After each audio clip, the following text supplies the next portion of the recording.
mga kagamitan para sa toldang sambahan. Lumapit ang lahat ng may kakayahang magtrabaho sa inyo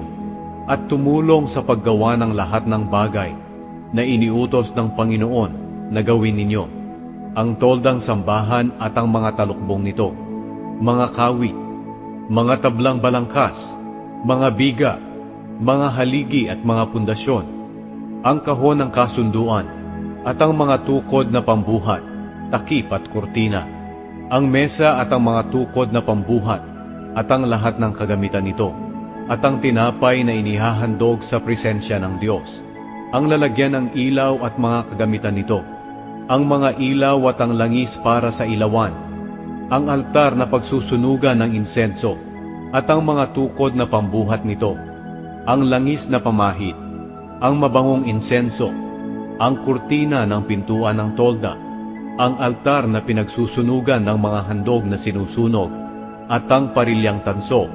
mga tukod na pambuhat, at ang lahat ng kagamitan nito, ang tansong planggana at ang patungan nito, ang mga kurtina sa palibot ng bakuran ng tolda, at ang mga haligi at pundasyon nito, ang kurtina sa pintuan ng bakuran, ang mga tulos at mga lubid ng tolda at ang mga kurtina sa palibot nito, at ang banal na mga damit ni Aaron na pari at mga anak niyang lalaki, na isusuot nila kapag naglilingkod na sila sa banal na lugar. Pagkatapos umalis ang buong mamamayan ng Israel sa harapan ni Moises. Ang lahat ng gustong maghandog sa Panginoon ay nagdala ng mga materyales na gagamitin sa paggawa ng toldang tipanan,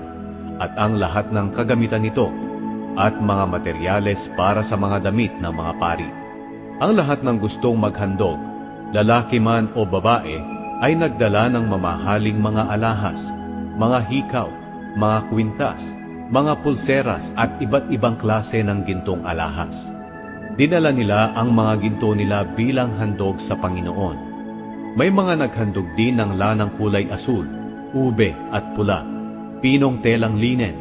tela na gawa sa balahibo ng kambing, balat ng lalaking tupa na kinulayan ng pula, at magandang klase ng balat. Nagdala ang iba ng pilak o kaya naman ay tanso, at mga kahoy na akasya,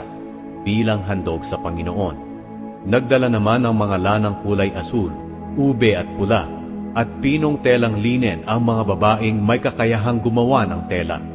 At ang mga babae namang marunong gumawa ng tela mula sa balahibo ng kambing ay kusang loob na ginawa nito. Nagdala ang mga pinuno ng mga batong onyx at iba pang mamahaling bato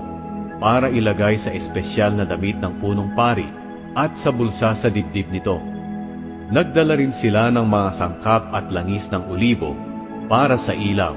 para sa langis na pamahid at pabango sa insenso. Kaya ang lahat ng mga Israelita,